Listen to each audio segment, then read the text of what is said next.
नोऽसौ द्विफलस्त्रिमूलः चतुरसः पंचविधः सदात्मा सप्तत्वगष्टविटपो नवाक्षो दशच्छदि द्विखगो ह्यादिवृक्षः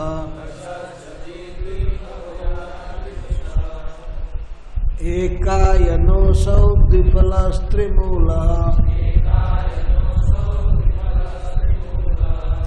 चतुरसः पंचविधः सदात्मा सप्तत्वगष्टविटपो नवाक्षो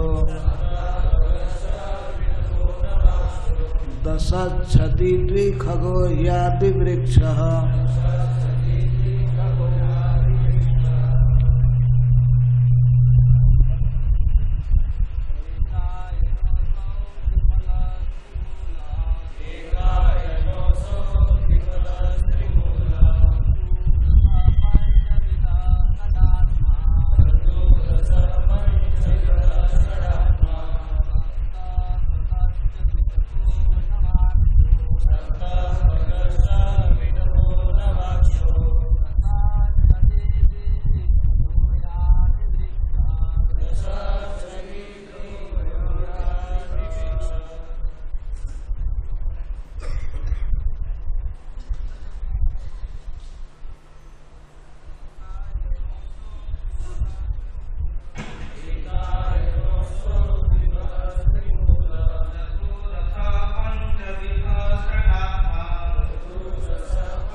हरे कृष्ण। तो ब्रह्मा जी, भगवान शिव, देवराज इंद्र और नारद आदि ऋषि भगवान की स्तुति कर रहे हैं। तो प्रथम स्तुति में उन्होंने यह कहा कि हे प्रभु, आप परम ईश्वर हैं, परम सत्य हैं, हम आपकी शरण में आए हैं, हमारी रक्षा कीजिए। तो इस पर मानो भगवान पूछ सकते हैं, कह सकते हैं कि आप लोग भी तो ईश्वर हैं, आप हमारी शरण क्यों ले रहे हैं। तो इस पर ब्रह्मा जी कहते हैं, ब्रह्मा जी के पीछे ही सब देवता बोलते हैं, एकायनोऽसौ द्विफलस्त्रिमूलः चतुरसः पंचविधः सदात्मा सप्तत्वगष्टविटपो नवाक्षो दशच्छदि द्विखगो ह्यादिवृक्षः। इस सारे प्राकृत जगत को एक वृक्ष के साथ निरूपित कर रहे हैं, रूपक बोल रहे हैं और यह कहते हैं कि इस संपूर्ण विश्व को आपने ही पैदा किया है, आप इसको मेंटेन कर रहे हैं और आप में यह तिरोहित होता है। हम कुछ नहीं है, हम आपकी कृपा से कुछ पद संभाल लेते हैं, कुछ कार्य करते हैं, लेकिन हमारी कुछ भी शक्ति नहीं है, हम असहाय हैं, हम आपकी शरण में हैं। इसी की व्याख्या श्रील प्रभुपाद ने की है। पहले कहते हैं देवता लोग एकायन, एका प्रकृति अयनम जस्य तत्।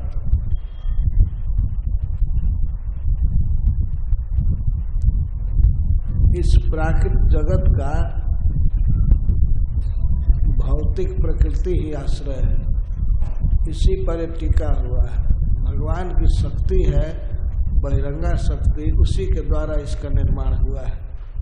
तो शक्ति के द्वारा निर्माण हुआ है तो भगवान निर्माण किए हैं, इसका ये अर्थ है। द्विफल, और इसके दो फल फलते हैं। इस जगत में कर्मों का दो तरह का फल मिलता है, एक सुख भोग और दुख भोग। दुख भोगना पड़ता है और सुख भोगना पड़ता है।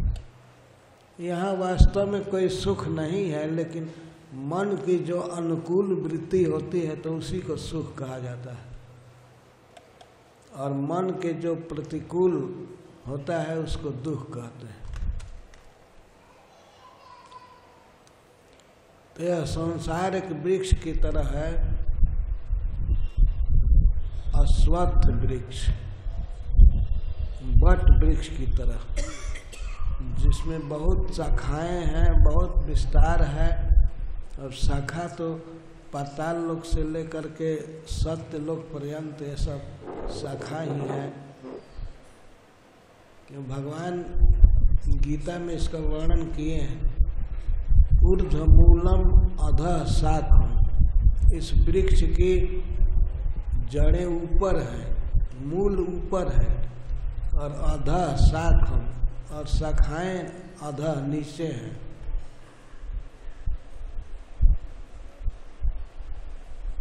अश्वत्थम प्राहुरव्ययम्, यह वृक्ष कितने दिन का है? यह अव्यय है, अनादिकाल से है और कभी नष्ट नहीं होने वाला है, ये बना रहता है। यह ऐसा वृक्ष है जो कभी गिरेगा नहीं, कटेगा नहीं, ढहेगा नहीं, अव्ययम्। तो इस सारे जगत को वृक्ष के रूप में देवता कह रहे हैं। तो वृक्ष में क्या क्या है इसका वर्णन कर रहे हैं। एकायनोसौ, यह प्रकृति पर आधारित है, एक भौतिक शक्ति ही इसको धारण की है। इसके दो फल हैं, सुख और दुख। 3 मूल हैं, इसमें 3 जड़ें हैं, सत्वगुण, रजोगुण और तमोगुण। और इसके फल में 4 रस हैं, और 4 रस है। इस जगत में मनुष्य जो कुछ कमाएगा वो 4 प्रकार का होता है, धर्म, अर्थ, काम और मोक्ष। ये इसके रस हैं।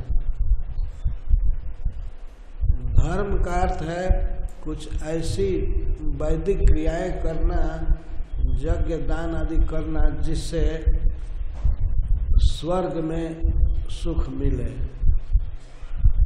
बहुत ऊंचे ऊंचे लोक हैं इस संसार में, प्राकृतिक जगत में, और वहाँ बहुत सुख सुविधा है।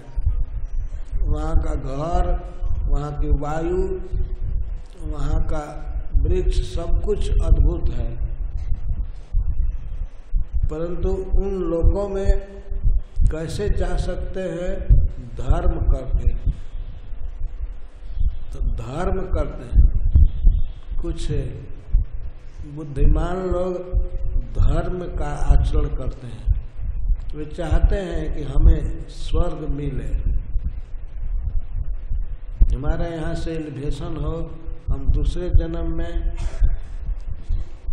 इंद्र के यहाँ चले जाएं, या और भी ऊंचे लोग हैं वहाँ जाएं, सुख से रहें। यह बहुत अच्छा है। ऐसे लोग बहुत बुद्धिमान नहीं हैं, लेकिन बुद्धिमान हैं उन लोगों की अपेक्षा जो यही भोगना चाहते हैं, यही सुखी होना चाहते हैं। उनसे वे अच्छे हैं जो स्वर्ग जाना चाहते हैं। लेकिन अंततः स्वर्ग भी विनाशी है, वहाँ से भी गिरना पड़ता है। स्वर्गौ स्वल्प अंत दुखदायी, अंत में गिरना होता है। इसलिए स्वर्ग भी फाइनली अच्छा चीज नहीं है। लेकिन एक दृष्टि से अच्छा है कि जैसे ही संसार में हम लोग देखते हैं कोई व्यक्ति अपनी पूंजी लगाता है, बिजनेस करता है, किसके लिए? कि हमको और अधिक पैसा मिले और आमदनी हो। तो यहाँ वर्तमान में वो अपना धन खर्च करता है और धन अधिक प्राप्त करने के लिए, इसको व्यापार कहते हैं। तो स्वर्ग प्राप्त करने के लिए धर्म करना ये सबसे अच्छा व्यापार है। यहाँ कुछ धर्म करेंगे, अगर यहाँ हम 1 किलो अन्न दान करते हैं तो लाखों किलो अन्न होकर के वो मिलता है स्वर्ग में। यहाँ का दान किया हुआ इस जन्म में वो बहुत बाद में मिलता है। किसी का उपकार किए हैं तो हमारा उपकार होता है, हमें सुविधा मिलती है। हम यहाँ पर किसी के लिए अच्छा घर बना करके देते हैं तो वहाँ स्वर्ग में अपने आप बहुत सुंदर भवन मिलता है, ऐसा लिखा गया है शास्त्र में। इसलिए ये अच्छा व्यापार है।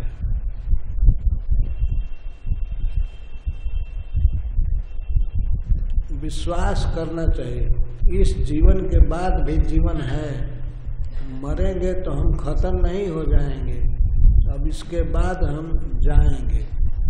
कहाँ जाएंगे? जहाँ जाने के लिए कर्म किए हैं, जैसा कर्म किए हैं वहाँ जाएंगे।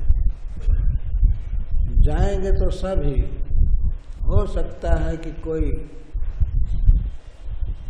नरक में भी जा सकता है, क्योंकि वैसा दूसरे को दुख दिया है, जीवों की हत्या किया है, शराब पिया है, मांस खाया है, तो वो व्यक्ति कहाँ जाएगा?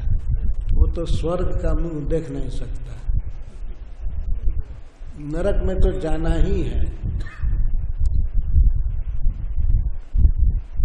और कुछ स्वर्ग जा सकते हैं धर्म किए हैं, और यदि सामान्य रूप से काम किए हैं, कोई धर्म नहीं किए हैं, तो इस मनुष्य लोक में जन्म मिलेगा। वो भी मनुष्य का जन्म नहीं मिलेगा, मनुष्य लोक मतलब इस पृथ्वी पर जन्म मिलेगा। कोई पशु पक्षी होंगे या मनुष्य भी होंगे तो वो भी भारतवर्ष में नहीं, कहीं म्लेच्छों के देश में यवन आदि बन करके जन्म लेंगे।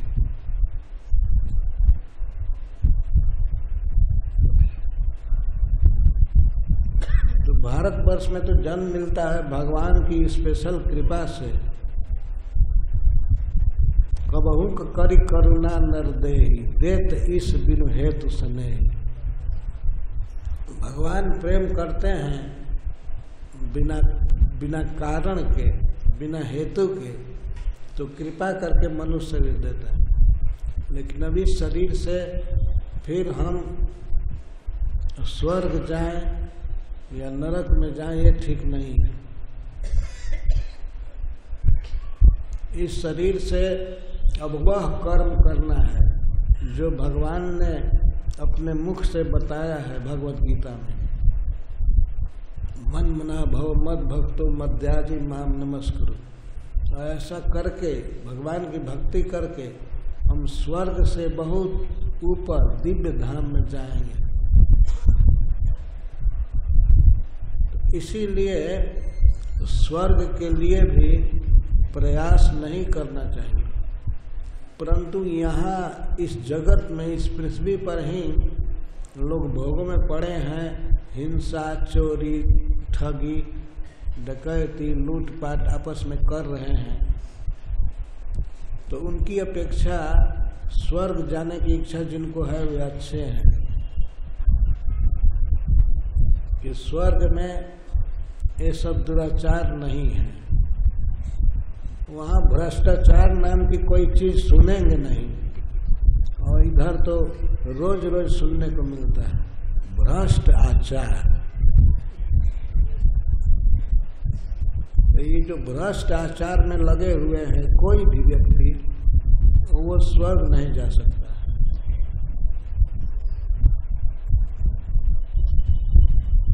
तो सबसे बड़ी बुद्धिमानी है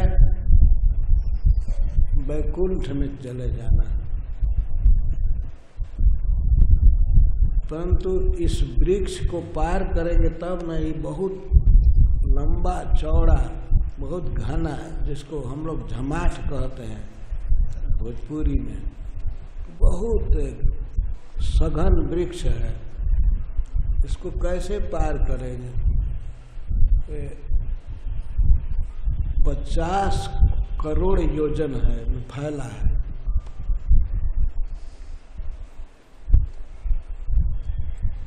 भगवान स्वयं उपाय बताए हैं कि इसको काटना चाहिए। असंग शस्त्रेण दृढ़ेन छित्त्वा, वैराग्य रूपी अस्त्र से इसको काट करके और पार होना चाहिए। वैराग्य, स्वर्ग में भी जाना नहीं है, उस टहनी को भी काटना चाहिए वैराग्य से, और इस जगत के भोगों से भी वैराग्य। असंग शस्त्रेण दृढ़ेन छित्त्वा अश्वत्थमेनं सुविरूढ़ मूलम, असंग शस्त्रेण दृढ़ेन छित्त्वा, वैराग्य के कुल्हाड़ी से इसको काटना चाहिए। जहाँ भी याद आवे मन में ये स्वर्ग है या ब्रह्मलोक है, तो वहाँ काटना चाहिए। काटने का अर्थ है कि उसके दोषों को समझ करके उसको प्राप्त करने की इच्छा नहीं होनी चाहिए, यही है काटना। तो इस तरह से उसको काट करके, और तब क्या करेंगे, सारी शाखाओं को, डालियों को काट करके और मूल को भी काटेंगे। ध्यान रखना चाहिए वैराग्य के अस्त्र से काट कर, तब पदम ततः तत्परिमार्गितव्यम, हमें उस पदम स्थान की खोज करनी चाहिए। उस स्थान के जस्मिन गता न निवर्तन्ते भूया, जिसमें जाने के बाद फिर यहाँ नहीं आना पड़ता है। कितना स्पष्ट भगवान बोल रहे हैं। उस सुप्रीम पद को खोजना चाहिए। ततः पदम तत्परिमार्गितव्यम, मार्गतव्यम का अर्थ है खोजना चाहिए, सर्च करना चाहिए। जस्मिन गता, जिसमें जाने पर जाने वाले लोग न निवर्तन्ति भूया, फिर यहाँ नहीं आते हैं। इस प्राकृतिक जगत से पूरा पूरा वैराग्य चाहिए। वैराग्य ही अस्त्र है।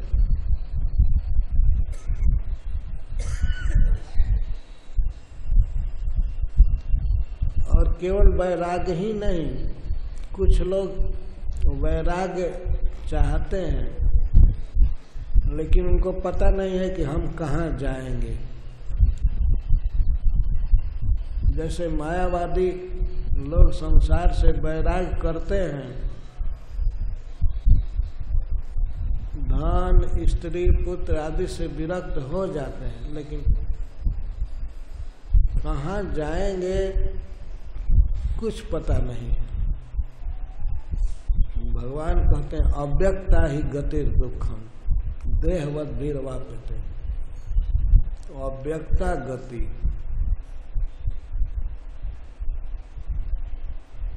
तो ये तो ठीक है कि हम यहाँ से आसक्ति न करें, लेकिन आसक्ति के विषय तो रहेंगे, वो है भगवान। तो वैकुंठ में जाने की लालसा होनी चाहिए कि हम भगवान के पास जाएंगे और हम उनकी सेवा करेंगे। कुछ लोग ऐसा कह देते हैं वैकुंठ में जाने की इच्छा क्यों करें, हम यही सेवा कर रहे हैं भगवान की, तो सेवा सबसे बढ़ करके है। तो सेवा यहाँ क्या होगी भगवान की, इस नरक में हम क्या सेवा करेंगे। अनेक रोग लगे हुए हैं, अनेक दुख है, अभाव है, यहाँ कुछ भी सेवा नहीं हो पाएगी। यहाँ तो भक्ति का अभ्यास करके पदम ततः तत्परिमार्गितव्यम, हमें उस स्थान को खोजना चाहिए जहाँ जाने पर जीवात्मा को फिर इस भौतिक जगत में नहीं आना पड़ता है। तमेव चाद्यम पुरुषम प्रपद्ये, और उसी आदि पुरुष भगवान के शरण लेनी चाहिए। जतः प्रवृत्ति प्रसिता पुराणी, जहाँ से यह सारा विश्व प्रपंच जो बहुत पुराना है, बहुत काल से है, निकला है, मतलब भगवान से, पुरुषोत्तम श्री कृष्ण से यह जगत निकला है, तो उन्हीं प्रभु की शरण लेनी चाहिए। और स्थान, अव्यय स्थान, जहाँ कोई चीज विनष्ट नहीं होती है, उस वैकुंठ की खोज करनी चाहिए। तो वैकुंठ और वैकुंठ में रहने वाले भगवान आदि पुरुष, तो भगवान इस तरह से बोल रहे हैं। वे भी इस जगत की उपमा एक वृक्ष से दिए हैं, और देवता लोग इसी बात को कह रहे हैं। तो मैं 4 पुरुषार्थ की बात कर रहा था, तो धर्म एक पुरुषार्थ है, उसके द्वारा व्यक्ति स्वर्ग कमाता है, लेकिन स्वर्ग में भी दुख है। स्वर्ग में सबसे बड़ा दुख क्या है, श्रीमद् भागवतम में कहा गया है, वहाँ सातिशयता का दुख है। सातिशयता का अर्थ है, एक व्यक्ति देखता है कि हमसे ज्यादा दूसरे को है, हमसे दूसरे को बेटर विमान मिला है, बेटर पद मिला है, स्थान मिला है, और उसे बहुत सुविधा है। सुविधा वहाँ सबको है, लेकिन उसी में कुछ ग्रेड बने हुए हैं। कुछ देवता देखते हैं कि इंद्र को ज्यादा सुख है, क्योंकि इंद्र स्वर्ग के राजा हैं। और इंद्र से पूछा गया आप सुखी हैं, तो कहे कि अरे क्या सुख है, हमको कुछ सुख नहीं है, सुख वास्तव में ब्रह्मा जी को है।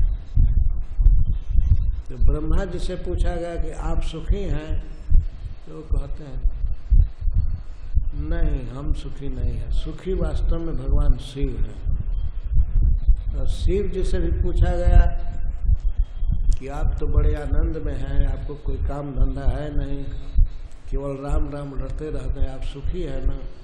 तो कहते हैं नहीं, राम राम रटता हूँ वही भर सुख है, और तो सब दुख है।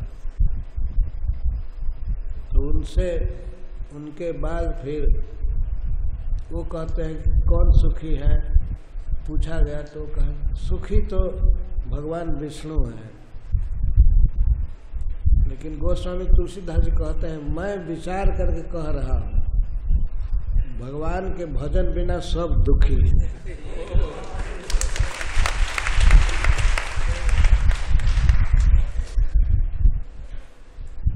राजा कहे महाराजा सुखी, एक पद है उसमें कहते हैं राजा कहे महाराजा सुखी, महाराजा कहे सुख इंद्र को भारी, इंद्र कहे चतुरान सुखी, चतुरान कहे सुख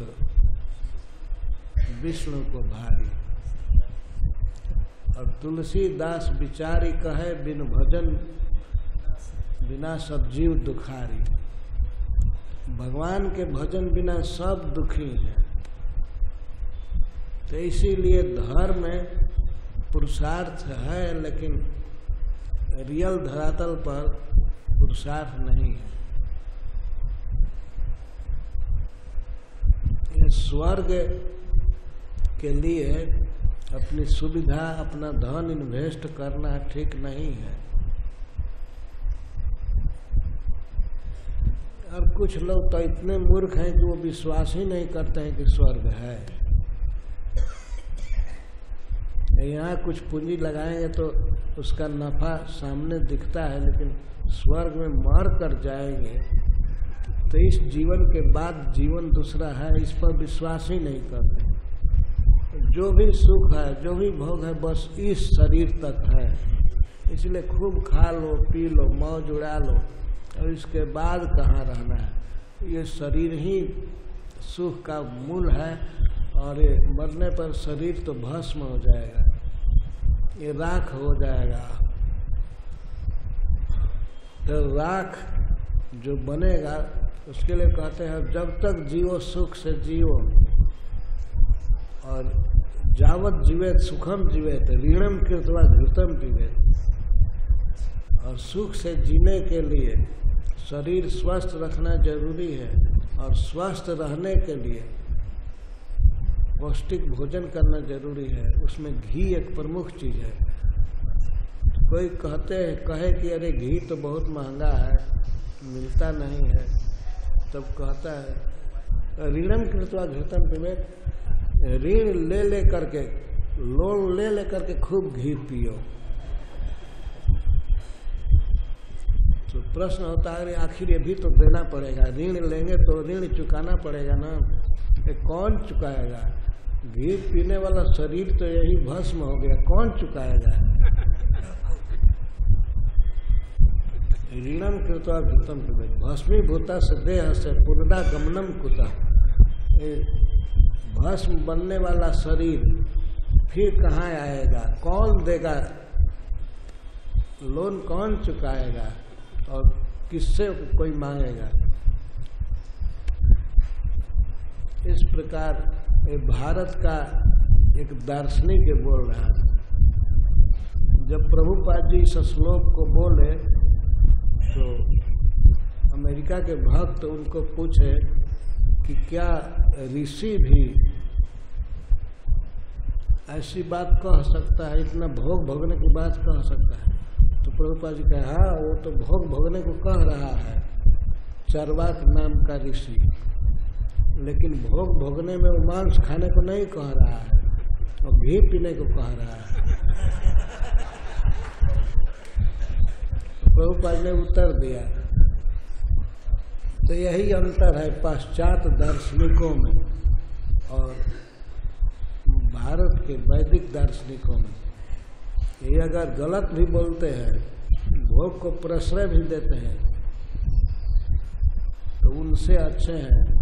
इतना कह रहा है कि घी पियो, और तो नहीं कहा कि सब मांस खाओ या गाय काटो, ये करो।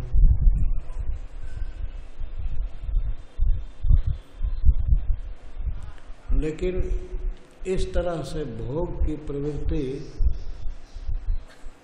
रखना, ये अपना नाश ही करना है कि हम स्वर्ग में सुखी होंगे, हमें सुखी होंगे। तो मनुष्य जीवन में हम स्वर्ग कमाने के लिए नहीं आए हैं, ब्रह्मा जी के लोक में एलिवेशन लेने के लिए नहीं आए। अरे हमको बहुत बड़ा पद मिलेगा, बहुत सुंदर स्थान, भगवान का पार्षद हो सकते हैं इस शरीर से भजन करेंगे तो, जिसको कहा जाता है मोक्ष। विष्णुरनुचरत्वम ही मोक्षम आहुर मनीषिणा। मनीषी जन ऐसा कहते हैं कि भगवान विष्णु का पार्षद हो जाना यही मोक्ष है। ये मोक्ष चौथा पुरुषार्थ है। अर्थ, काम, उसके पहले धर्म, धर्म अर्थ काम, और अंत में मुक्त हो जाएं, भगवान के धाम में चले जाएं, यही सच्चा पुरुषार्थ है। पुरुषार्थ का अर्थ है मनुष्य की असली कमाई। पुरुष अर्थ, इसको सीधा साधा शब्द में कहेंगे, ये मर्दानगी, मर्द का काम है। और मर्द का काम किसने किया? जो अंत समय में भगवान के धाम में चला जाए। उससे बड़ा वीर कोई नहीं है, उससे बड़ा बुद्धिमान कोई नहीं है। पुरुषार्थ का यही मतलब है, पुरुष का पौरुष दिखा दे। भगवान का भजन करके इस प्राकृतिक जगत का मोह छोड़ करके और भगवान के धाम में चला जाए पार्षद बन करके। सबसे बड़ी उपलब्धि, सबसे बड़ी सफलता यही है।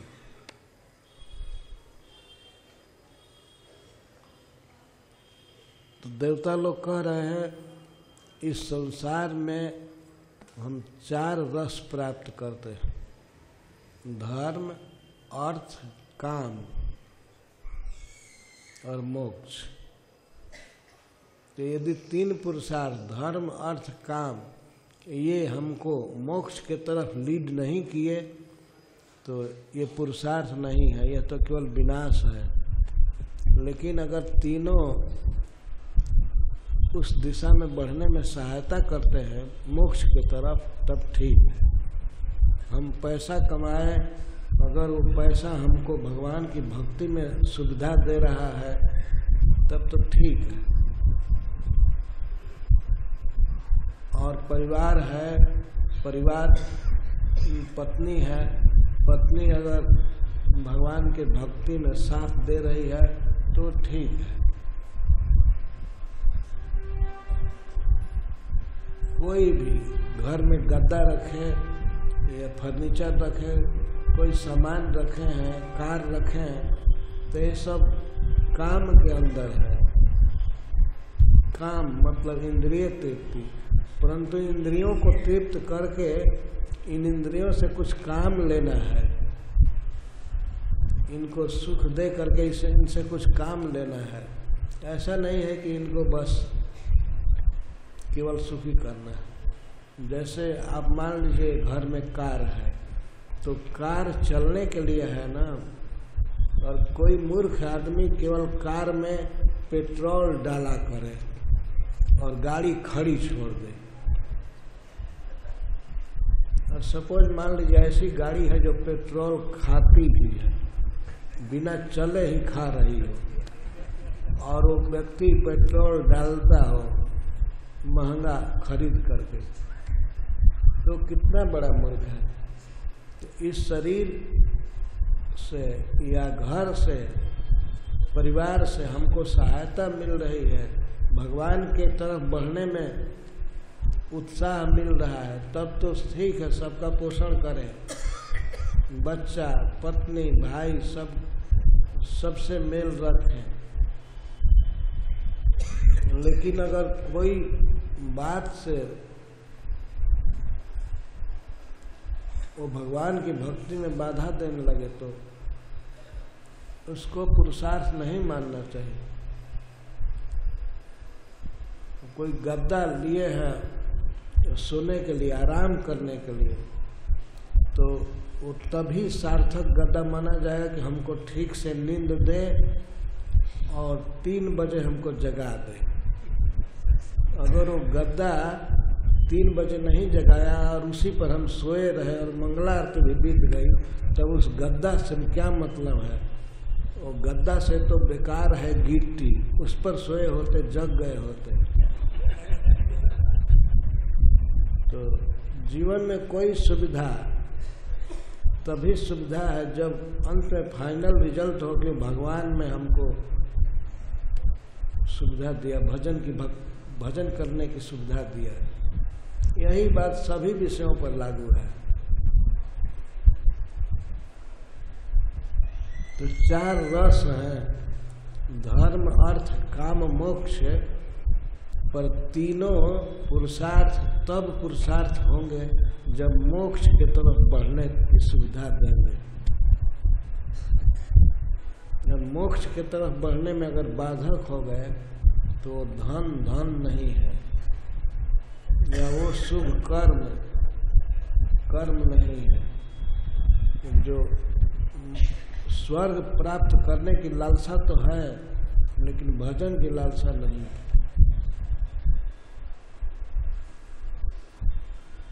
पंचविधा, और इस वृक्ष को जानने के 5 प्रकार हैं। इस संसार को कैसे हम लोग अनुभव करते हैं? 5 ज्ञान इंद्रियों से। आँख से देखते हैं, कान से सुनते हैं, नासिका से सूंघते हैं, जिह्वा से टेस्ट लेते हैं और त्वग इंद्रिय से स्पर्श का अनुभव करते हैं। ये 5 प्रकार से इस संसार को हम जानते हैं।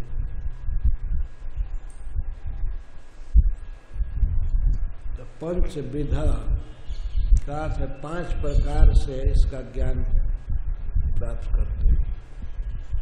सदात्मा, आत्मा का अर्थ है स्वभाव। इस प्राकृतिक जगत का स्वभाव है। इस वृक्ष के विषय में 2 बात कही गई है कि ये समष्टि, सारा विश्व संसार वृक्ष है, और इसके साथ ही हमारा देह एक वृक्ष है।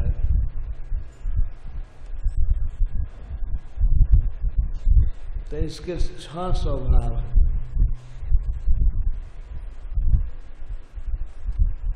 शोक, मोह, भूख, प्यास और जरा मरण।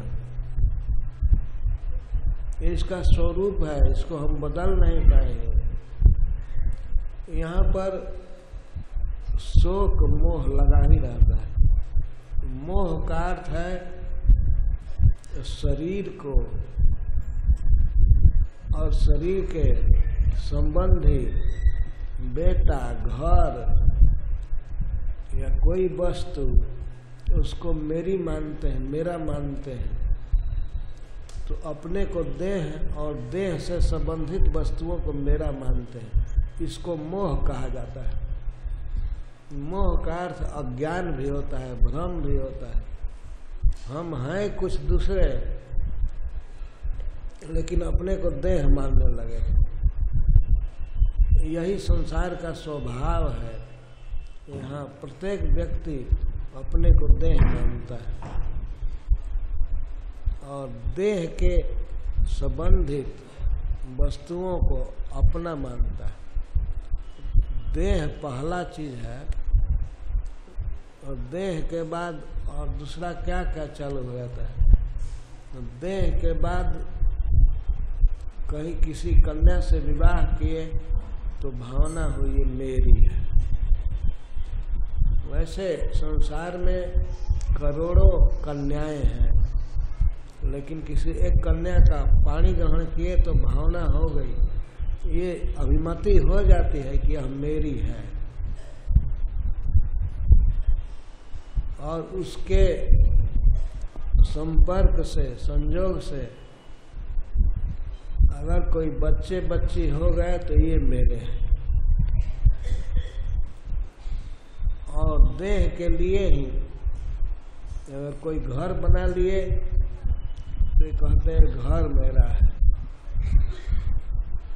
हमारी ये इज्जत है, हमारे संबंधी है।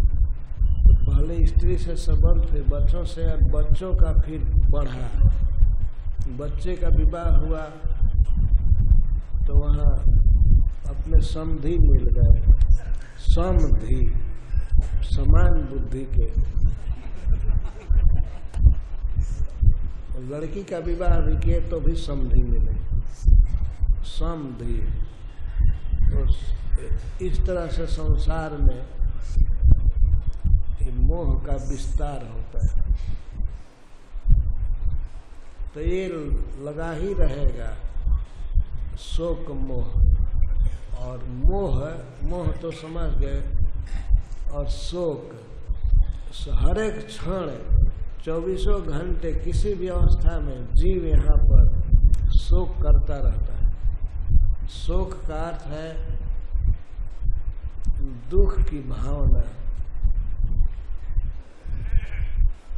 हमको ये चीज नहीं मिला, हमारा आदर नहीं हुआ,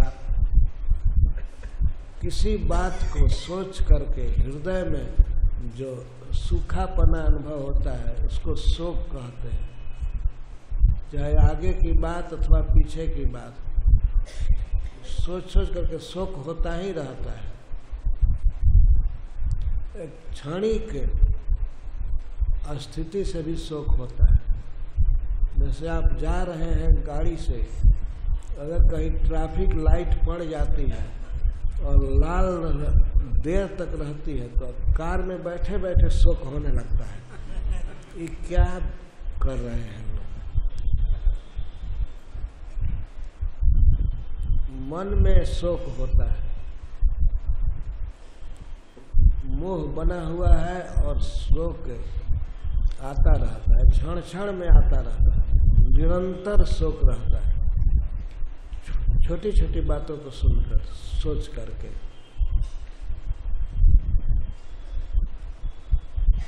और दुकान खोले हैं तो दुकान में अगर आज के समान कल भी आमदनी नहीं हुई, सौदा नहीं बिके, तो भी शोक होने लगता है। या ऐसे भी शोक होता है कि सरकार बहुत ज़्यादा टैक्स ले रही है, शोक बना ही रहता है।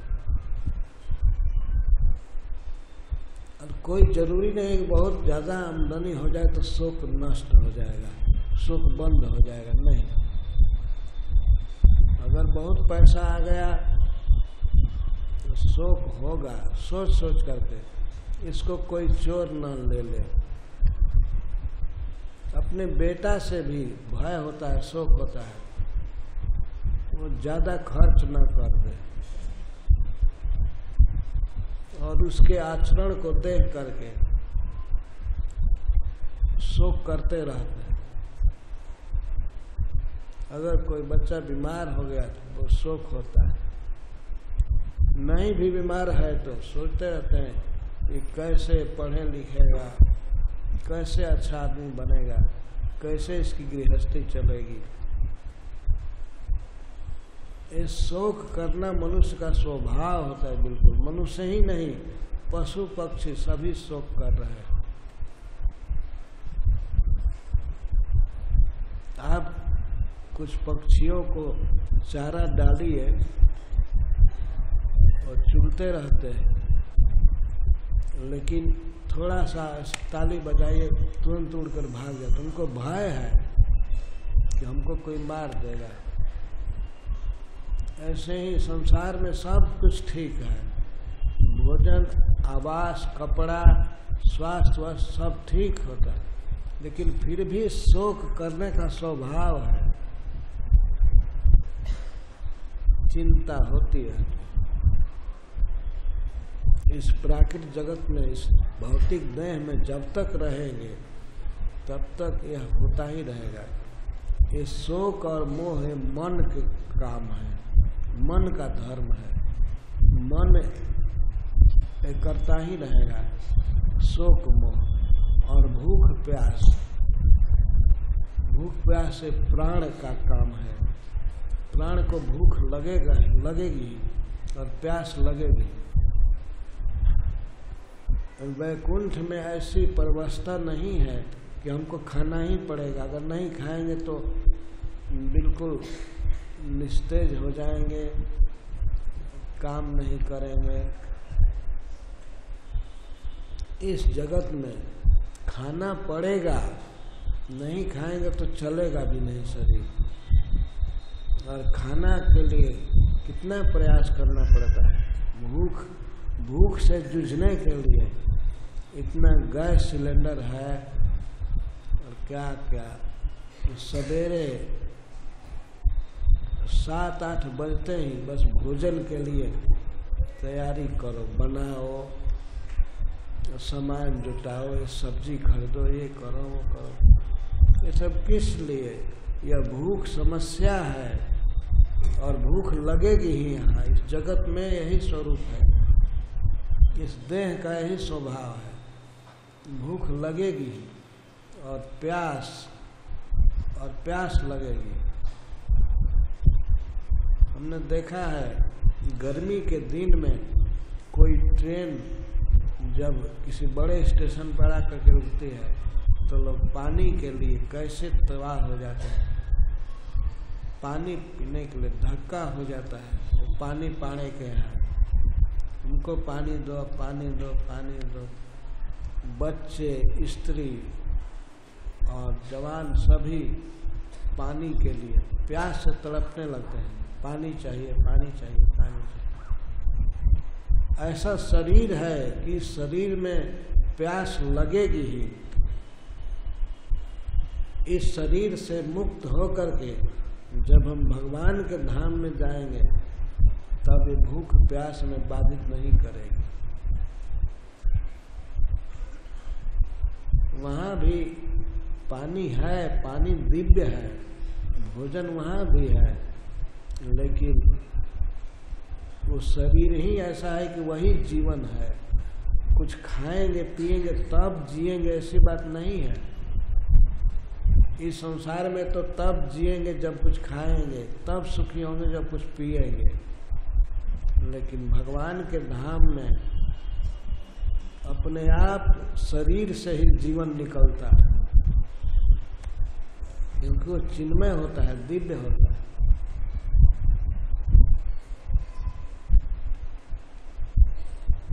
सदात्मा इसको कहते हैं। और अंत में स्वभाव है बूढ़ा होना। शरीर ये सदा जवान नहीं रहेगा, इसका स्वभाव भगवान ने बनाया है प्राकृत देह का, ये वृद्ध होगा ही। और अंत में मरण, और अंतिम स्वभाव है कि वो इसे हम मरेगा। पंच महाभूत अपने अपने स्टॉक में मिल जाएंगे, और उसके पहले बुढ़ापा है, जरा। तो प्रभुपाद जी इस विषय में कहते हैं, जब कोई बूढ़ा आदमी दुख भोगता है, चलने में लंगड़ता है, या कान से सुनता नहीं है, मुंह से बोला नहीं जाता है, तो दूसरे लोग हंसते हैं। तो श्रील प्रभुपाद जी कहते हैं कि बंगाल में एक कहावत है, उसका भाव लिखते हैं कि जब गीला गोबर कंडा बन जाता है, गोईठा बन जाता है, तो सूखे हुए गोबर को कंडा कहते हैं ना। तो कंडा हो जाता है जब गोबर, तो उसको चूल्हा में झोंक देते हैं खाना बनाने के लिए। तो गीला गोबर हंसता है, ये साला सूख गया इसलिए चूल्हा में जाना पड़ रहा है, मैं तो हमेशा गीला रहूँगा, मैं तो हमेशा जवान रहूँगा, ये रहूँगा। तो बूढ़े लोगों को देख करके हंसने वाले लोग एक दिन उसी स्थिति में जाएंगे। बूढ़ा होना ही है, लगातार काल हमारे शरीर पर पड़ा हुआ है। तो गीला गोबर जैसे हंसता है सूखे गोबर पर, ये सूख गया इसलिए चूल्हा में जा रहा है, तो मैं तो हमेशा गीला रहूँगा। और गीला कैसे रहेगा, उस पर भी हवा लग रही है, सूर्य का प्रकाश लग रहा है, वो तो सूखेगा ही, और सूखेगा तो ईंधन में प्रयोग कर दिया जाएगा। ये संसार का स्वभाव है। आज जो बच्चा है वो जवान होगा, जवान व्यक्ति वृद्ध होगा, यही शरीर का स्वभाव है। देखिए किस तरह से शरीर बढ़ता है, घटता है। शिशु बिल्कुल छोटा माँ के उदर में रहता है, कोई देश काल का ज्ञान नहीं, वो छोटा बिल्कुल शरीर, वो माँ के पेट से बाहर आता है, कुछ दिन के बाद कुमार अवस्था प्राप्त करता है। वही शरीर, उस शरीर में क्या बदल गया है, बहुत बदल गया है। भगवान गीता में कहते हैं अशाश्वतम दुखालयम अशाश्वतम। ये शरीर दुखालय है और अशाश्वत है, एक समान नहीं रहेगा, बदल जाएगा। तो शिशु बदल करके कुमार हो गया, कुमार कुछ वर्षों में युवक हो गया। शरीर वो नहीं रहा, वो अशाश्वत है, बदलने वाला है। शरीर में बदल गया। जब जवान व्यक्ति होता है तो बचपन में कुमारावस्था में जो शरीर था वो शरीर नहीं रहा, तो बदल जाएगा। भगवान गीता में कहते हैं देहिनुस्मिन् यथा देहे कौमारम यौवनम जरा। इसी देही के देह में कुमार अवस्था आती है, वो चली जाती है। यौवन अवस्था आती है, वो भी चली जाती है। वृद्धावस्था आती है, चली जाती है। तो उसी तरह से जब शरीर बदल ही रहा था तो उस देहांतर हो गया, तो दूसरा शरीर मिला, तो इसमें शोक क्या करना है। धीर पुरुष बुद्धिमान व्यक्ति इसलिए शोक नहीं करता। देह तो बदल ही रहा है, एक एक क्षण बदल रहा है। और हमने पढ़ा है कि वैज्ञानिक लोग ऐसा कहते हैं, यह बिल्कुल बात सत्य है, कि 3.5 साल में ये शरीर पूरा बदल जाता है। इसके परमाणु बदलते रहते हैं, सेल्स बदलते रहते हैं। हमारा जो बचपन में शरीर था वो शरीर अब नहीं है, ये दूसरा शरीर है। वो शरीर पूरा चेंज हो गया है। केवल आकृति भर है, तो आकृति भी बदलती रहती है, लेकिन ये ध्रुव सत्य है, शरीर क्षण क्षण में बदल रहा है। जैसे हम नदी की धारा देखते हैं तो सोचते हैं नदी वही है, पानी वही है, लेकिन पानी बह गया, निरंतर बह रहा है और धारा बनी हुई है, लेकिन पानी वहाँ नहीं है। जो पहले पानी देखे थे वो पानी नहीं है। दीपक की शिखा लौ जलती है तो लौ हमेशा बदलती रहती है, नया लौ होता रहता है। तो इसी तरह से हमारा शरीर है, ये रहेगा नहीं, कभी रहा नहीं है, यह नष्ट होता रहता है। बदलने का मतलब है यह नष्ट होता रहता है और नए नए सेल बनते रहते हैं, सेल्स बनते रहते हैं। ये हमारा शरीर अनेक कणों से युक्त हुआ है, तो परम अणु कहते हैं। तो ये शोक होता है जब बच्चा शरीर था वो बदल गया, बिल्कुल युवक शरीर में दूसरा शरीर मिला, तो उसमें शोक होता नहीं है। और युवक के बाद जब वृद्ध हुआ शरीर तो उसमें शोक नहीं होता है। तो इसके पहले भी तो शरीर कई बार बदला, अभी बदल रहा है, तो उसके लिए शोक नहीं होता है। और टोटल दूसरा शरीर मिला तो उसके लिए शोक क्या करना है, जब शरीर बदल ही रहा है और प्रति सेकंड बदल रहा है। ये बहुत महत्वपूर्ण बात है। भगवत गीता में भगवान कहते हैं देहिनुस्मिन् यथा देहे कौमारम यौवनम जरा। देही के इस देह में ये अवस्थाएं आती हैं, लेकिन शरीर बदल जाता है, वे अवस्थाएं व्यक्त होती हैं। शरीर का बदलना हम लोग नहीं देख पाते। हम नहीं देख पाते। जैसे नदी की धारा चल रही है और आप देखेंगे तो कहें वही पानी है, पर विचार करके दिखाया तो पानी बह गया, दूसरा पानी आ गया। इसी तरह से हमारा शरीर है, इसमें हमारे पिछले सारे परमाणु बह गए, खत्म हो गए, अब नया नया अब हर एक क्षण आ रहा है। और ऐसी ये सृष्टि है भगवान की। लगता है शरीर वही है, हमारा वही शरीर है जो 1 साल पहले था या 10 साल पहले था। नहीं, 3.5 साल में तो पूरा शरीर बदल जाता है। ये बदलने वाले इस विनाशी शरीर को हम लोग मैं मानते हैं और इसी में लिपटे रहते हैं। यह कितना बड़ा अज्ञान है।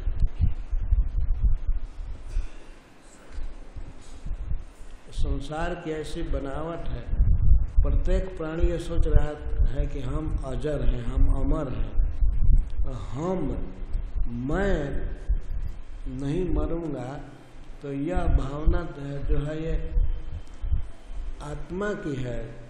आत्मा वास्तव में अमर है, न जायते मृते वा कदाचित, परंतु वह अपने को देह मान लिया और सोचता है कि मैं अमर हूं, तो ये बहुत बड़ा अज्ञान है। हम अमर हैं लेकिन देह अमर नहीं है।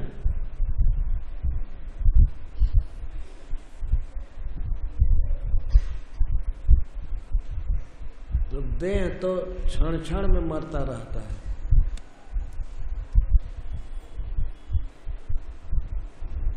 ध्यान होना, आज तो जो देह है कल वो बदल जाएगा, नहीं रहेगा। उसमें बहुत से परमाणु वो निकल जाते हैं, नए बनते रहते हैं। तो इस तरह से निरंतर अशाश्वत है, ये प्रवाहमान है। इस शरीर के अंदर जो परम अणु है, छोटे छोटे कण है, वो बहुत जल्दी जल्दी बनते रहते हैं और जल्दी जल्दी विनष्ट होते रहते हैं। नए बन करके भी लगता है कि हाँ वही हाथ है, वही पैर है, लेकिन वे पूरा नष्ट हो जाते हैं। यहाँ तक कि शरीर की हड्डी भी, वो भी परमाणु से बनी है, तो हड्डी भी बदल जाती है, खून भी बदल जाता है, मांस बदल जाता है, आंखें बदल जाती हैं। जैसा वैज्ञानिक कहते हैं कि 3.5 साल में पूरा शरीर बदल जाता है, यह बिल्कुल सत्य बात है। तो मान लीजिए यदि हम 40 साल 50 साल के हो गए या 60 साल के हो गए, तो इसका अर्थ है कि हम 3 साढ़े 3 से कितना भागा करेंगे?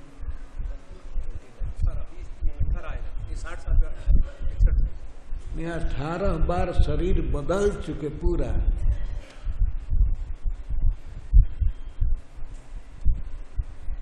अठारह बार शरीर पूरा खत्म हो गया।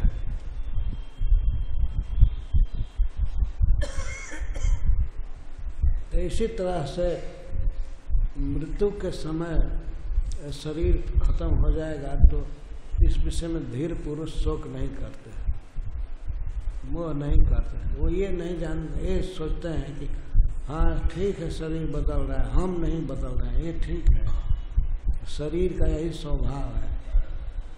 तो शरीर बीमार पड़े तो ये कौन आश्चर्य की बात है, शरीर पूरा बदल रहा है।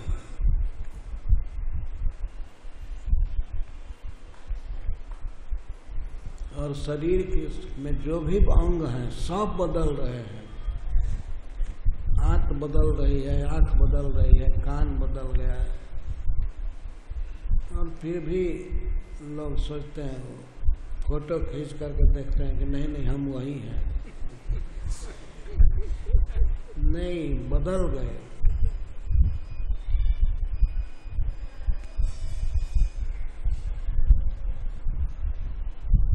हम अगर 60 साल के हैं तो 18-17 बार मर चुके, मतलब शरीर मर गया, बदल गया। लेकिन इस शरीर परिवर्तन को हम जानते नहीं हैं। इस तरह से मरना होता है कि शरीर मर भी जाता है और हमको पता भी नहीं लगता है। शरीर से सब कुछ बदल गया, यही मरना है ना। जब शरीर की हड्डी के परमाणु सब मर गए और मांस मर गए सब, तो शरीर में अब रहा क्या? इस तरह से हमारा शरीर नाशवान है,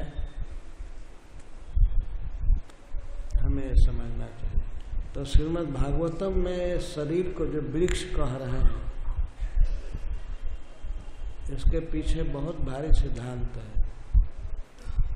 वृश्चते कालेन इति वृक्ष, जिसको काल के द्वारा छेदन किया जा सके, काटा जा सके, उसको वृक्ष कहते हैं। ये देह काल द्वारा नष्ट हो जाता है, जगत भी नष्ट हो जाता है, सब कुछ बदल रहा है।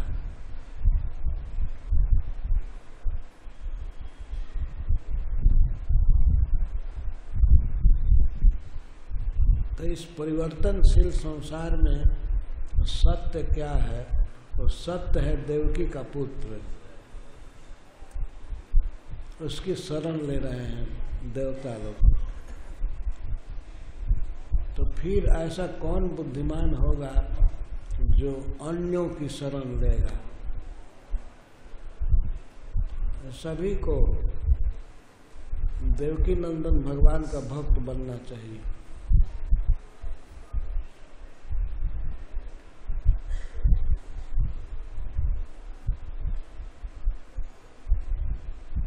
रामानुजाचार्य का एक पद बहुत प्रसिद्ध है, कुछ लोग कहते हैं शंकराचार्य का पद है, जो भी हो,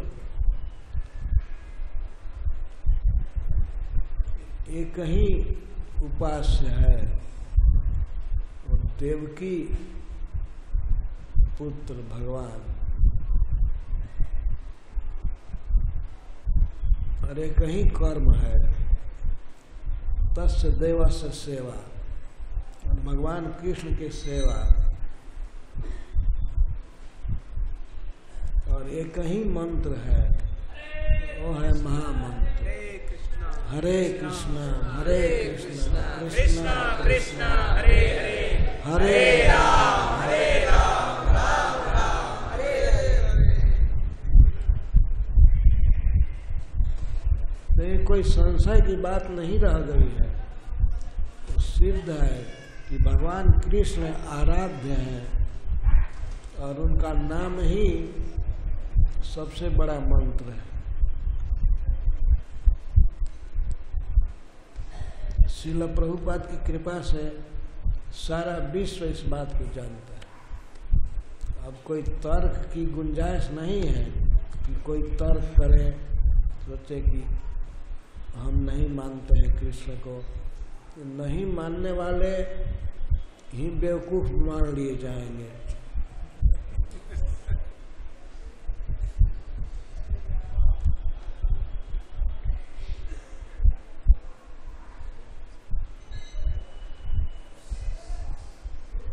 तो इस संसार वृक्ष की छाल लेयर्स ये 7 हैं, सप्तत और रष्ट। इस शरीर में 7 धातुएं, ये 7 इसके आवरण हैं। जैसे पहला आवरण है त्वक, चमड़ा, इसके बाद रक्त, मांस, हड्डी और मज्जा,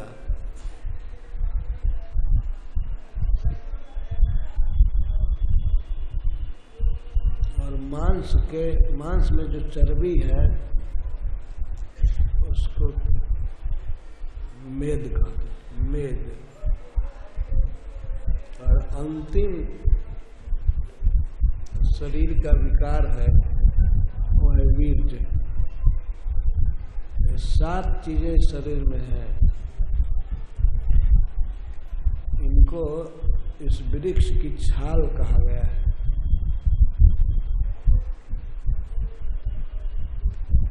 अष्टवितप, और इसकी शाखाएं, टहनियां 8 हैं।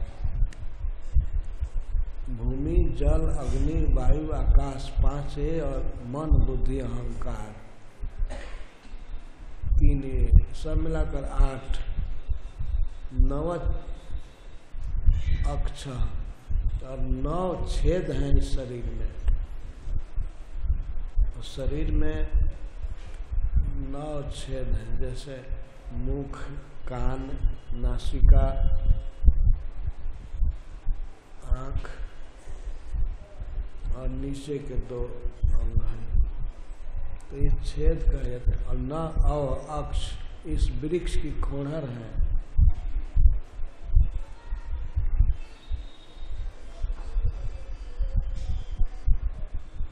एक कवि ने लिखा है कि 9 एको पिंजड़ा तामे पक्षी पौन।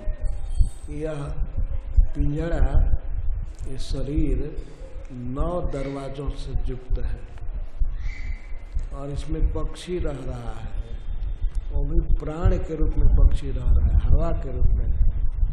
तो वो गया नहीं अब तक, यही आश्चर्य है।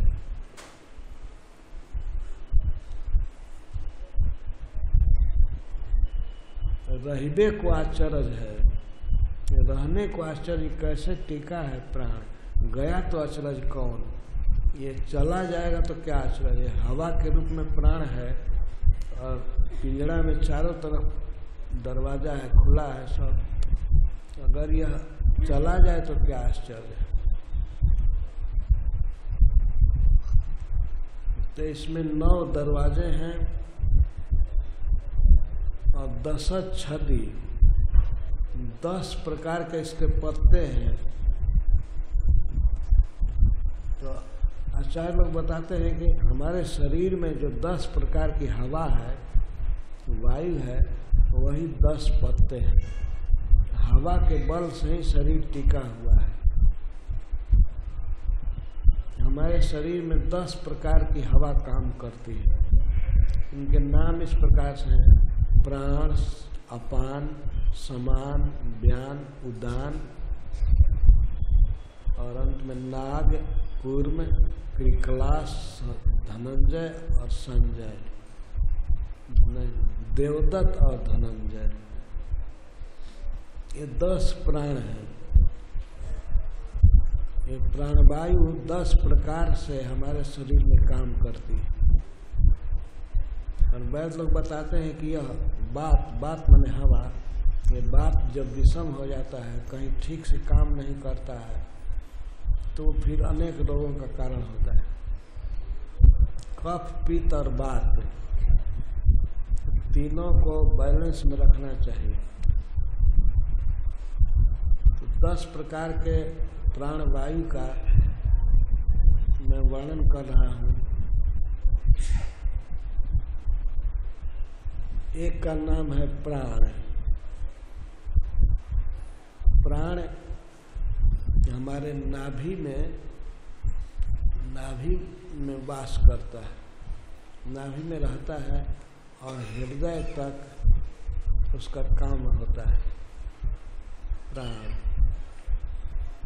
ये प्राणवायु हमारे भोजन को पचाती है और उसी का अंश विभाजन करती है। हम जो अन्न खाते हैं उसका आसार भाग उसको पुरीस बनाती है और पानी जो पीते हैं उसको मूत्र बनाती है और पसीना बनाती है।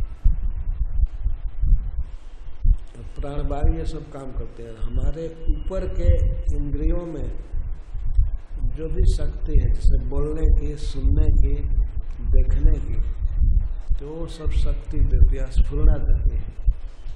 आँख की पलक गिरती उठती है प्राणवायु के कारण। कभी कभी आप देखे होंगे किसी की पुतली अटक जाती है, वो गिरती नहीं है, तो प्राणवायु ठीक से काम नहीं कर रही। और दूसरा फैक्टर है अपान। अपान वायु गुदा मार्ग से मल को बाहर करती है और मूत्र को उपस्थ इंद्रिय से बाहर करती है। तो वायु ही धक्का दे करके सब बाहर करती है। और सूतिवात के रूप में वही प्रसव कराती है, बच्चे को बाहर करती है गर्भ से। अपान वायु। इसके साथ ही कमर ठीक से रहे, जांघ ठीक से रहे, घुटना ठीक से रहे, इसमें काम करता है अपान वायु। अपान अगर ठीक से है तो घुटने में दर्द नहीं होगा, कमर में दर्द नहीं होगा, जांघ में दर्द नहीं होगा। इस तरह से शरीर को ये ठीक रखता है। और समान वायु हमारे नाभि में रहता है और उसका रेंज फेफड़े तक है।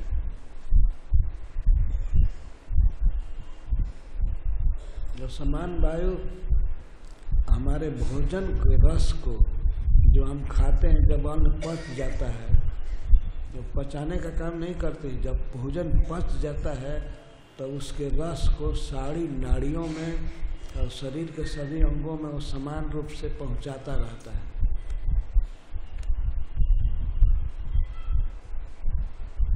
भोजन पच गया, उसका कुछ भाग रस बना, तो उस रस को शरीर के अलग अलग अंगों में पहुंचाने का काम समान का काम है, समान वायु।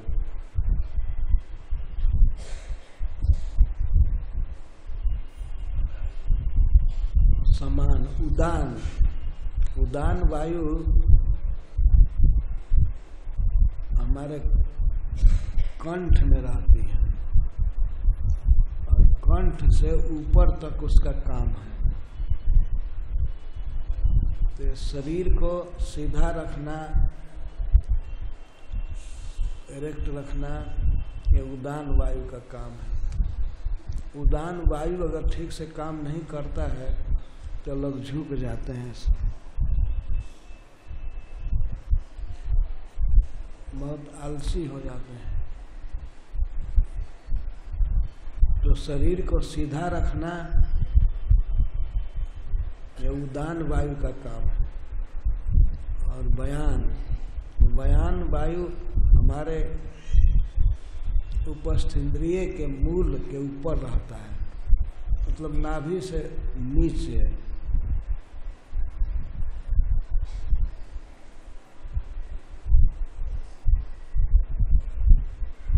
और इसका मुख्य काम है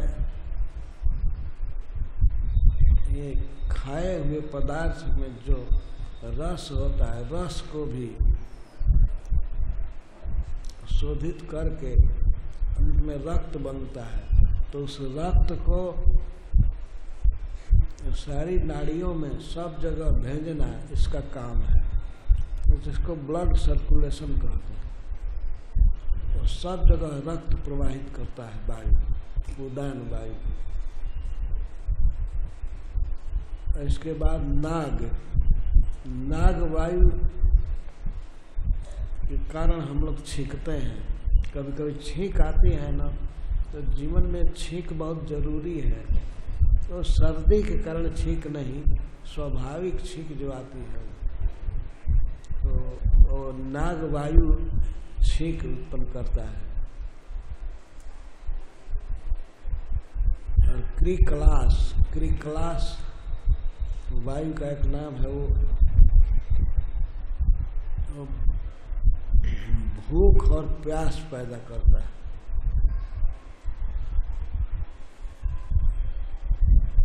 भूख बहुत जरूरी है, प्यास भी जरूरी है ठीक तरह से। प्रायः रोगियों से डॉक्टर लोग पूछते हैं भूख लग रही है ना अच्छा से। अगर भूख नहीं है तो इसका मतलब कि शरीर ठीक नहीं है। तो यह भी वायु काम करता है, जिस वायु का नाम है क्रिकलास, तो भूख प्यास पैदा करती है। और इसके बाद है देवदत्त, कूर्म वायु। कूर्म का अर्थ है कछुआ। कूर्म वायु हमारे शरीर में संकुचन पैदा करता है। हम जो अंगों को बटोरते हैं, इकट्ठा करते हैं, तो उसी हवा के कारण, शरीर में हवा है तब हम लोग शरीर को संकुचित कर लेते हैं। अगर वो हवा काम न करे तो फिर हाथ फैला रहेगा, हम बटोर नहीं पाएंगे। तो कूर्म वायु कहते हैं। और देवदत्त हमारे अंदर नींद और तंद्रा देता है। नींद भी बहुत आवश्यक वस्तु है। तो उसी वायु के चलते, देवदत्त के चलते नींद आती है और तंद्रा भी आती, जम्हाई आती है।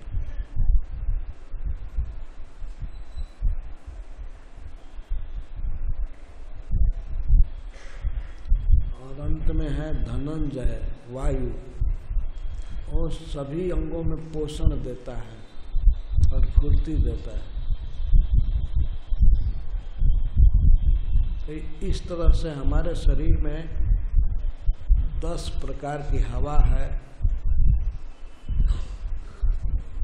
और हवा को ही बात कहते हैं। तो बात बिगड़ जाने से अंग सब काम नहीं करते।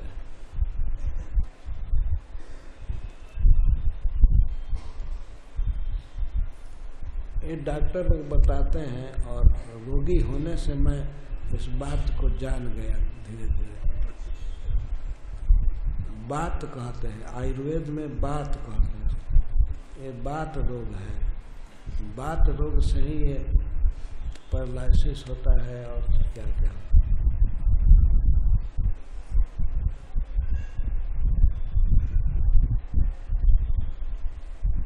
तो बहुत काल तक रोगी रहने से मुझे इन सब बातों की थोड़ी थोड़ी जानकारी हुई।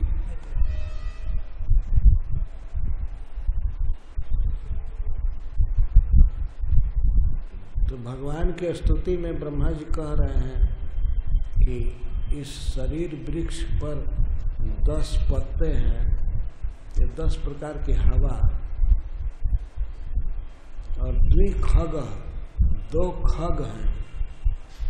इस शरीर में भी खग, एक ईश्वर और एक जीव। इस शरीर में 2 व्यक्ति। भगवान गीता में कहते हैं ना कि क्षेत्रज्ञम चापि माम विद्धि सर्व क्षेत्रेषु भारत। हे भारत, मुझको भी तुम क्षेत्रज्ञ समझो, लेकिन मैं सभी क्षेत्रों में क्षेत्रज्ञ हूँ। क्षेत्र का अर्थ होता है खेत, उसको श्रील प्रभुपाद जी कहते हैं फील्ड ऑफ एक्टिविटी, काम करने का फील्ड। ये देह एक फील्ड जैसा है, एक मैदान है, खेत है, जिसके भीतर जीवात्मा काम करने के लिए भेजा गया है। काम कर्म, कर्म कर रहा है, और कर्म करेगा इस शरीर में, उसका फल उसे भोगना होगा। और जीव जानता है कि मैं शरीर का ज्ञान रखता हूँ, शरीर को चला रहा हूँ, शरीर की लंबाई चौड़ाई जानता है, इसमें क्या फसल उगेगी वो जानता है, और इसमें क्या कर्म करेगा वो जानता है। लेकिन जीवात्मा की ये बाध्यता है, वह केवल अपने शरीर के सुख दुख को समझता है, दूसरे के शरीर में क्या हो रहा है इसको नहीं जानता। अगर पिता है, पिता के शरीर में कहीं कुछ कांटा गड़े या ठंडा लगे तो उसका अनुभव करेगा। पुत्र का शरीर, उसके शरीर में कहीं कोई वेदना है तो उसको नहीं समझ पाता। जब बच्चा रोएगा तब कुछ समझेगा, लेकिन ऐसे वो अपने आप नहीं समझ पाता इसको क्या दुख है क्या सुख है। श्रीमद् भागवतम में लिखा गया है कि कभी कभी छोटे बच्चे जब रोते हैं तो माता समझती है कि इसको भूख लगी है, और रोता है किसी दर्द से, पेट में दर्द हो रहा है इसलिए वो रोता है। तो दर्द से रोता है तो उसको और खिला देती है और दूध पिला देती है, तो उससे वो रोने लगता है। और कभी कभी भूख के कारण रोता है तो उसे दवा दे देती है, क्योंकि उसको पता नहीं होता है कि बच्चा क्यों रो रहा है।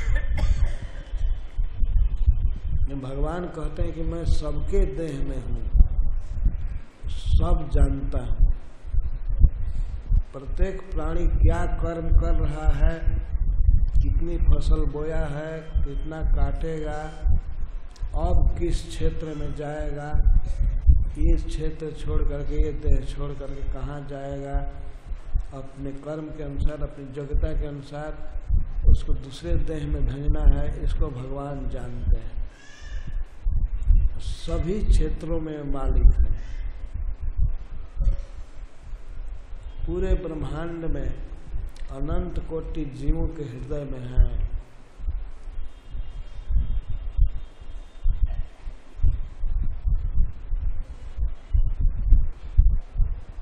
हम लोग तो केवल अपने शरीर तक जानते हैं।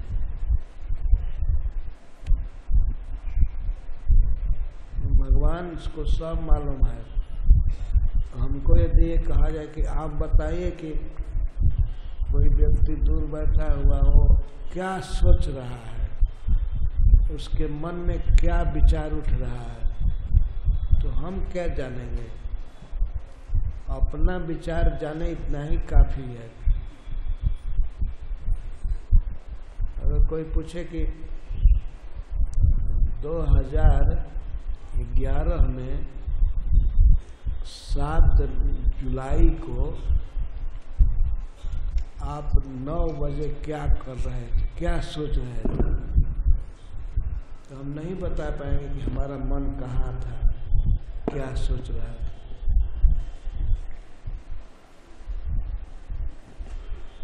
इतना पता लगाना भी कठिन होगा कि मैं वृंदावन में था कि बॉम्बे में था, कहाँ था, लेकिन मन में क्या विचार उठ रहा था, क्या सोच रहा था, इसको नहीं जानते। लेकिन भगवान सब जानते हैं, एक एक सेकंड की बात जानते हैं। वेदा हम समतीतानि वर्तमानानि चार्युना भविष्याणि च भूतानि माम तु वेद न कश्चन। भगवान कहते हैं वेदा हम समतीतानि, अतीत में जो कुछ भी हो चुका है और भविष्य में जो कुछ होगा, एक एक प्राणियों के हृदय में मैं हूँ, जानता हूँ कौन क्या कब खाएगा, क्या बोलेगा, कब सोएगा, वो सब जानते हैं। बहुत काल बाद में जो होने वाला है उसको भी जानते हैं, और जो पहले बीत गया उसको भी जानते हैं। लेकिन ऐसे प्रभु को माम तु वेद न कश्चन, मुझको कोई नहीं जानता है। वे सबको जानते हैं, सब कुछ जानते हैं।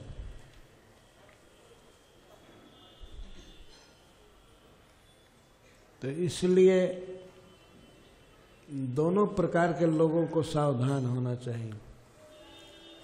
पाप करने वाले लोगों को भी और भक्ति करने वाले लोगों को भी समझना चाहिए भगवान सब देख रहे हैं, तो हम पर कृपा करेंगे ही। और पापियों को सावधान होना चाहिए कि भगवान सब देख रहे हैं, हमें दंड मिलेगा। कभी कभी ऐसा लोग सोचते हैं कि कौन देख रहा है हमारे पाप को, तो भगवान सब देखते हैं, वो तो हृदय में ही है। और इसके अलावा उनके एजेंट सूर्य, चंद्रमा, पृथ्वी, वायु देवता आदि सब लगे हुए हैं, 12 गवाह हैं। कभी कभी भक्तों को निराशा होती है कि हम जो भगवान को मान रहे हैं, भक्ति कर रहे हैं और नाम की इतनी महिमा है, इसका फल आएगा कि नहीं। ये सब असंभावना दोष, असंभावना करके विचार उत्पन्न होता है। लेकिन वो सत्य है, भागवत का वाक्य सब सत्य है, भगवान सत्य हैं और वो मिलेंगे। उनका वाक्य बोला हुआ गीता में बिल्कुल ध्रुव सत्य है अगर उनको हम प्रणाम करते हैं, उनकी पूजा करते हैं, उनके बारे में सुनते हैं, गाते हैं, तो वे मिलेंगे ही। वे स्वयं कहे हैं कि मैं सत्य कह रहा हूँ, प्रतिज्ञा करके कह रहा हूँ, प्रति जाने प्रियोसी में। तो उन सब बातों पर विश्वास रखना चाहिए, तो कभी फेल नहीं हो सकती है बात। कोई मनुष्य की भाषा बात नहीं है, भगवान बोल रहे हैं। और भगवत गीता समस्त वेदों का सार है, समस्त उपनिषदों का सार है।